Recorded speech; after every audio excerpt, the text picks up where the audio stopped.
Hey there, welcome back to my channel.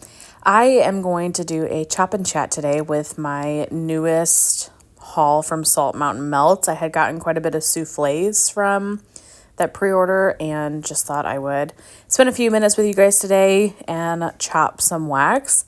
I'm going to answer questions that I asked for 6 months ago when I said I was going to do a Teddy B's chop and chat, and long story short, I never got around to doing it. I had worked on it, and in any case, it never never made it to YouTube. So I do want to address some of those questions, and I appreciate any of you that asked me questions. So a couple of you, looks like April Marie Plans and Lori Hansen, both asked about my wax organization and storage. So I've actually decided pretty soon I'm going to do a tour of my wax room. I think that would be such a fun video, and I can really deep dive and show you where my collection is, what's in my wax room as a general setup, my filming stuff. And just kind of how I store a lot of my wax.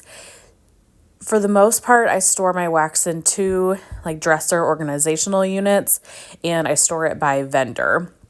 So I like that because I can kind of know exactly where a scent is if I'm looking for it, because I know each drawer, what vendor lives in that drawer. So that works really well for me.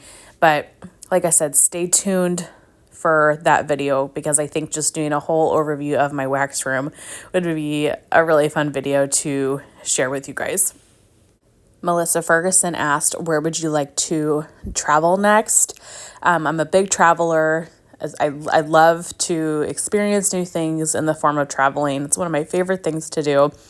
And when she asked this question 6 months ago, I would have said I was looking forward to my cruise coming up for, Maine and New England. But obviously I went on that already. I did vlog that, so I'll link that above if you have any interest in seeing that trip. But I think my next bucket list item I want to do as far as United States travel is to do the Pacific Northwest, Oregon coast more, and kind of explore in that area.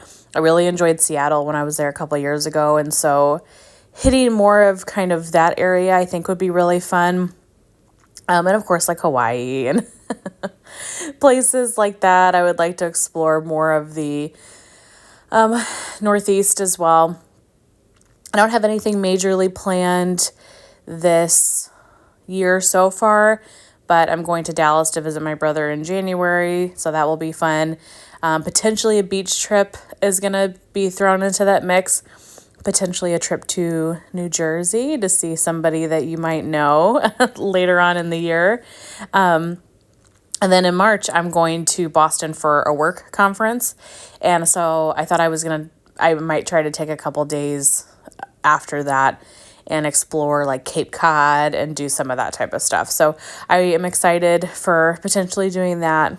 So again, nothing is super set in stone at the moment, but my one kind of bucket list item right now, as far as the next big travel trip I would love to do, is to do the Oregon coast, Pacific Northwest area. April also asked about my no-bide, if I'm still doing that. Yes, I am. Just, did that video where I counted all of my wax and kind of talked about my goals. And now I'm really just working through things. And I'm going to do whole update videos on that in particular. But Teddy B's I have not done well on, but everything else I have done really well. I've resisted a couple pre-orders and RTSs and things, and actually decided to skip my quarterly club for Scentsy in December. So I do think overall I'm doing pretty well. I have a lot of work to do, but I know that we have a good support system here on YouTube. So I am excited to see how the year goes with more kind of low buy, no buy. Desi asked about my current books that I'm reading or TV shows that I am watching. I don't tend to watch a ton of TV, to be honest with you. YouTube is my TV. I have HBO or Max, I guess is what it's called now, because my phone comes with it, but I don't have any other streaming services.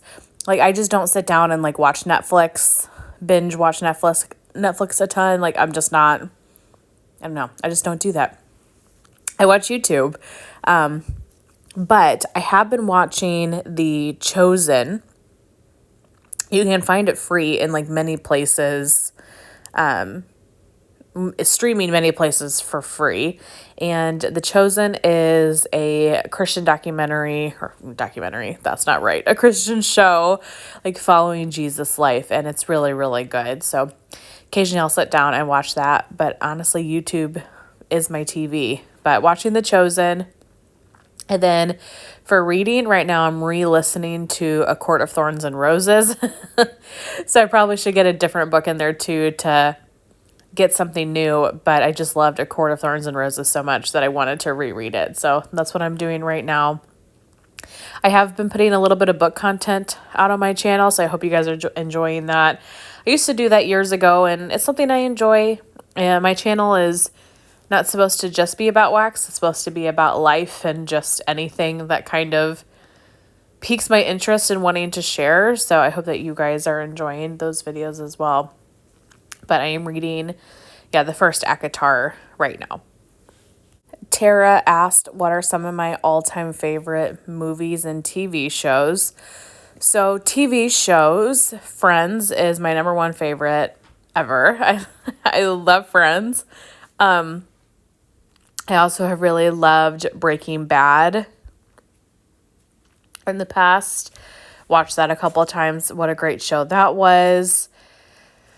What else? I mean, I love like the Golden Girls, the Gilmore Girls, all of those types of shows. One Tree Hill. I've always really enjoyed those. But Friends is definitely my number one favorite show. Movies, the Harry Potter series, obviously. I also love the American Pie films. They're dumb, but they're so funny, so I always enjoy those. I love A Walk to Remember, the movie based off the Nicholas Sparks book. That's one of my favorite movies ever. I love that one so much. And then Fried Green Tomatoes. What a great book and a great movie. That book and movie both give me all the feels. I love it so very much. I'm sure there's about 1,000 things I'm forgetting to say as far as ones that I enjoy, but those are like the favorite ones that come to my head. Next question was about if I double bag my wax or not, and I do not, but I totally see the value in it. And I know a lot of people that do double bag their wax that really are like of strong opinion that it helps maintain the longevity.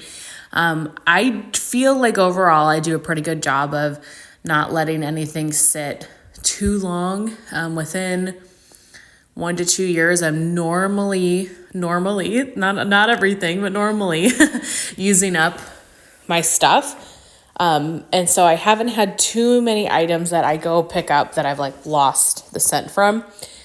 But if you have a large collection, or if you're concerned about longevity, or if you have some really strong scents, say dirt or coffee or something like that, that you don't want that scent to kind of leach into other ones, double bagging is a great option.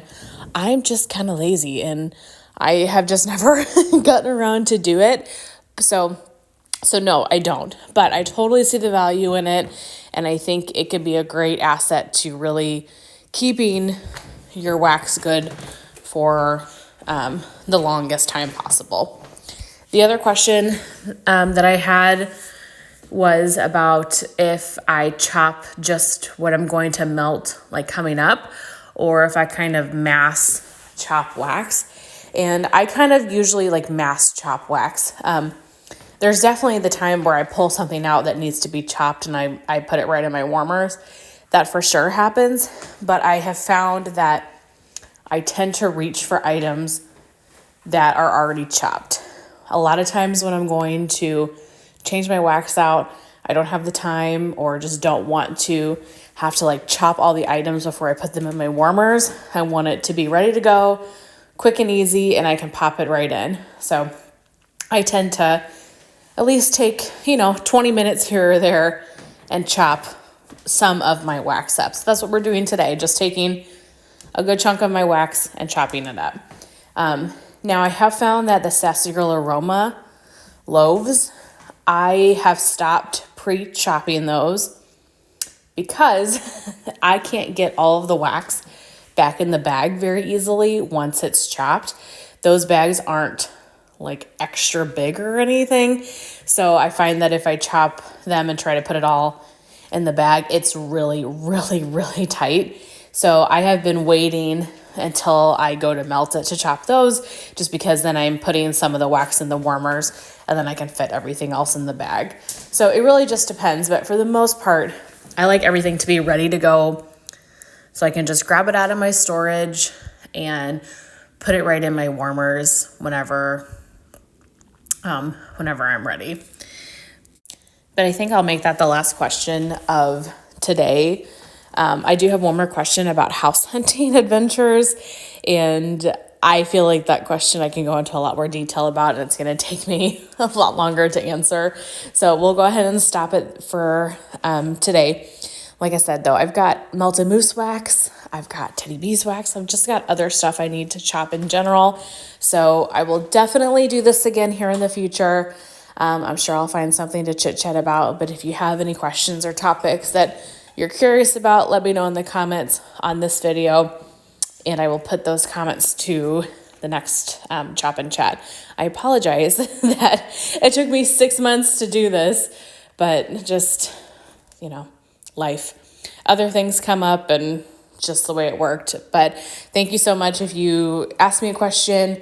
Thank you for watching this video. I know that there's a lot of videos every day that you can choose to click on, and if you chose to click on mine, I really, really appreciate it. I can't tell you how grateful I am for those of you that decide to tune in and watch. But that's everything for this Chop and Chat video.